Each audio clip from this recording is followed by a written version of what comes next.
연간 4조 원에 달하는 세금이 증발하는 블랙홀이 있습니다. 정부는 매년 수천억을 쏟아붓지만 실제 수혜자는 10분의 1도 안 되고 나머지 돈은 누군가의 주머니로 조용히 사라지죠. 더 충격적인 건 이 시스템이 합법적인 복지 예산이라는 이름으로 30년 넘게 작동해 왔다는 겁니다. 한 경로당 회장은 5년 동안 8,700만 원을 빼돌렸지만 처벌은 고작 벌금 300만 원. 유령 회원을 만들어 보조금을 타내는 곳이 전국에 수천 곳이 넘는데도 단속은 제로에 가깝습니다. 복지 사각지대에 있는 독거노인 3,000명이 매년 고독사로 숨지는 동안 존재하지도 않는 유령 회원들 명의로 수백억 원이 증발하고 있는 이 기막힌 현실을 오늘 낱낱이 파헤쳐 봅니다. 자, 그럼 현장부터 직접 가보죠. 서울 모 구청 담당 공무원이 경로당 134곳을 전수조사한 결과는 충격적이었습니다. 서류상 회원 총 4,200명. 하지만 실제 방문해보니 평균 이용자는 곳당 7명에서 12명 수준이었죠. 심지어 소집곳은 아예 문이 잠겨 있거나 회장 혼자만 열쇠를 갖고 있어서 조사조차 불가능했습니다.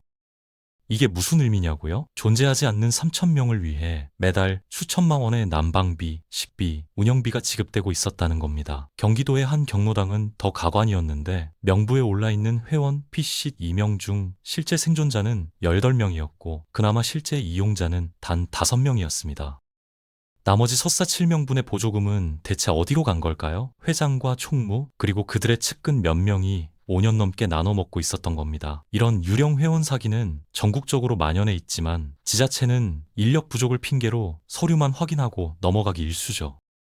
한 해에 사라지는 돈만 따져도 최소 1,500억 원 이상으로 추정되는데 이건 순수하게 허위 명부로 빼돌려지는 금액만 계산한 겁니다. 여기에 각종 횡령과 유용까지 합치면 실제 손실액은 그 몇 배에 달할 거라는 게 전문가들의 분석입니다. 그렇다면 왜 이런 일이 가능한 걸까요? 핵심은 철저한 정보 차단과 외부인 배제 시스템에 있습니다. 경로당은 법적으로 공공시설이지만 실제로는 특정 집단의 사유재산처럼 운영되고 있죠. 신규 회원이 들어오려고 하면 먼저 현금 30만 원에서 50만 원의 가입비를 요구합니다. 이게 불법이라고 항의하면 그 자리에서 집단 린치가 시작되죠. 67세 김모 씨는 법적 근거를 들어 가입비 납부를 거부했다가 다음 날부터 동네 경로당 5곳에서 모두 출입 금지를 당했습니다. 회장들끼리 카톡방으로 블랙리스트를 공유하고 있었던 거죠. 더 교묘한 건 돈을 내고 들어가도 지옥이 기다리고 있다는 겁니다. 70대 초반은 경로당에서 막내 취급받으며 설거지, 청소, 심부름을 전담해야 하죠. 어떤 곳에서는 신입이 6개월 동안 화장실 청소만 전담하다가 결국 나가는 경우도 있습니다. 이런 서열 문화는 의도적으로 만들어진 지입 장벽인데 신규 회원을 괴롭혀서 스스로 나가게 만들면 기존 회원들의 몫은 그대로 유지되니까요. 경로당 운영 매뉴얼, 어디에도 없는 이 암묵적 룰은 30년 넘게 구전으로만 전해지며 철옹성 같은 카르텔을 만들어냈습니다. 그럼 정작 돈은 어떻게 빼돌려지는 걸까요? 가장 흔한 수법은 난방비 뻥튀기입니다. 연간 난방비 지원액이 500만 원이라면 실제로는 200만 원만 쓰고 나머지 300만 원은 허위 영수증으로 처리하죠. 단골 보일러 업체와 짜고 점검비, 수리비 명목으로 영수증을 끊어주고 현금을 5대5로 나눠 갖는 겁니다. 식비도 마찬가지예요. 월 300만 원 식비 지원을 받으면서 실제로는 150만 원어치 재료만 사고 나머지는 회장이 운영하는 식당에서 허위 영수증을 끊어 챙깁니다. 한 경로당 회장은 5년 동안 이런 식으로 무려 8,700만 원을 개인 통장으로 빼돌린 게 감사해서 적발됐죠. 처벌은요? 고작 300만 원 벌금형이었습니다. 8,700만 원을 훔쳐도 300만 원만 내면 끝이니 이게 범죄인지 사업인지 구분이 안 갈 지경이죠. 더 기가 막힌 건 정부 지원 쌀입니다. 한 달에 쌀 10가마를 지원받으면 실제로는 3가마만 회원들 식사에 쓰고 나머지 7가마는 회장과 총무가 집으로 가져가거나 쌀집에 파버립니다. 정부 마크가 찍힌 쌀이 동네 쌀집에서 시중가보다 싸게 팔리는 이유가 바로 이겁니다. 일부 경로당에서는 아예 쌀을 현금화하는 루트가 체계적으로 구축되어 있어서 받자마자 트럭으로 실어 나르는 광경이 목격되기도 했죠. 그래도 회원들이 문제 제기를 하면 되는 거 아니냐고요? 천만의 말씀입니다. 이 시스템의 진짜 무서운 점은 내부 고발이 원천적으로 불가능하다는 겁니다. 75 이모 씨는 회계장부 공개를 요구했다가 다음 날부터 집단 따돌림을 당했죠. 말을 걸어도 못 들은 척, 밥을 먹어도 혼자 구석에 앉아야 하고 심지어 화투판에서도 철저히 배제됐습니다. 견디다 못해 결국 경로당을 나왔는데 그게 끝이 아니었어요. 동네 다른 경로당 3곳에서도 모두 출입을 거부당했고 슈퍼에서 물건을 사려고 해도 주인이 노골적으로 불편한 기색을 보였습니다. 이게 뭐냐면 경로당 회장들이 지역 내에서 형성한 네트워크가 엄청나게 강력하다는 겁니다. 슈퍼 주인도, 약국 사장도, 심지어 동네 의원도 경로당과 얽혀 있어서 블랙리스트에 오르면 동네에서 살기 힘들어지는 거죠. 실제로 한 지역에서는 내부 고발자 3명이 모두 우울증으로 병원 치료를 받았고 그중 1명은 결국 다른 동네로 이사를 갔습니다. 이 정도면 마피아 조직이나 다름없는 수준이죠. 공적 예산으로 운영되는 복지시설이 폭력 조직의 아지트처럼 변질된 겁니다.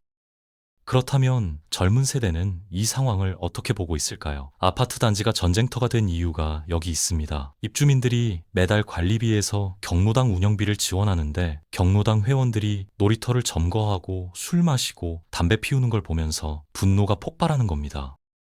아파트에서는 입주민 200명이 서명을 받아 경로당 폐쇄를 요구했고 경로당 측은 나이 든 사람을 공경하지 않는다며 맞불 집회를 열었죠. 결국 입주자 대표회의는 경로당 지원금을 전액 삭감했고 경로당은 냉난방도 못하는 상황이 됐습니다.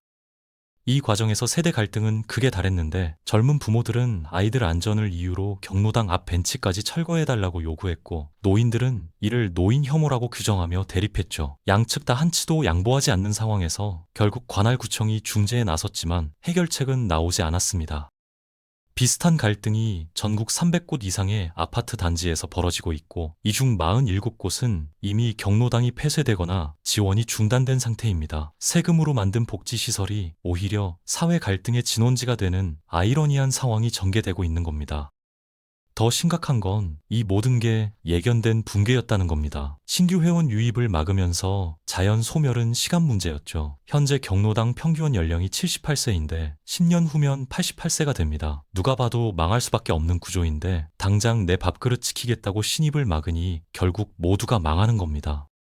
실제로 지난 3년간 전국에서 폐쇄된 경로당이 1247곳에 달하는데 이 속도면 10년 안에 전체의 30%가 사라질 거라는 게 전문가들의 전망이죠. 한 해에 400곳씩 문을 닫고 있다는 건 하루에 한 곳 이상이 소멸하고 있다는 의미입니다.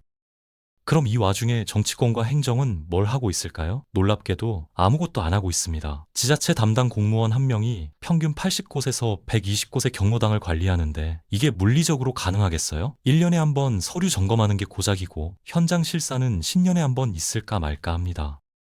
국회에서도 이 문제가 몇 번 다뤄졌지만 노인표를 의식한 정치인들이 제대로 된 개혁안을 내놓지 못하고 있죠. 한 국회의원은 경로당 투명성 강화 법안을 발의했다가 지역구 어르신들의 항의를 받고 슬그머니 철회했습니다.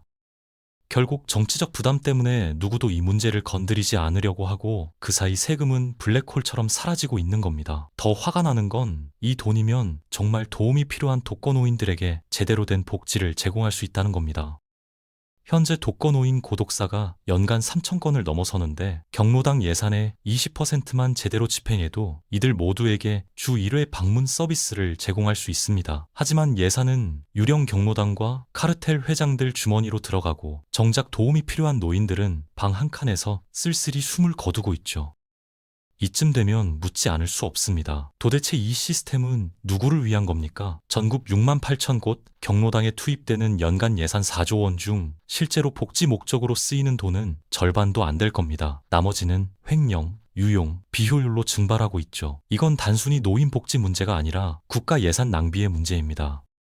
우리가 낸 세금이 제대로 된 감시도 없이 특정 집단의 사금고로 전락한 지 오래고 이 구조를 바꾸지 않으면 앞으로 10년, 20년 더 같은 일이 반복될 겁니다.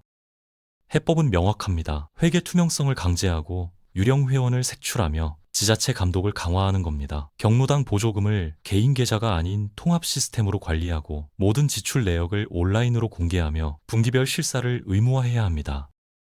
회장 1인 독재 구조를 없애고 운영위원회 제도를 도입해서 견제와 균형이 작동하도록 만들어야 하죠. 또한 신규 회원 거부나 가입비 징수 같은 불법 행위에 대해서는 즉각 보조금을 중단하고 형사처벌을 강화해야 합니다.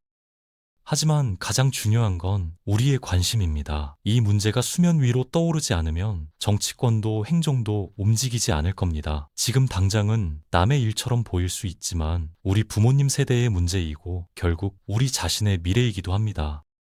경로당이 소수의 기득권자들 놀이터가 아니라 진짜 어르신들의 쉼터로 거듭날 수 있도록 우리가 감시하고 목소리를 내야 합니다. 연간 4조 원짜리 블랙홀을 더 이상 방치할 수는 없습니다. 변화는 지금 여기서부터 시작됩니다.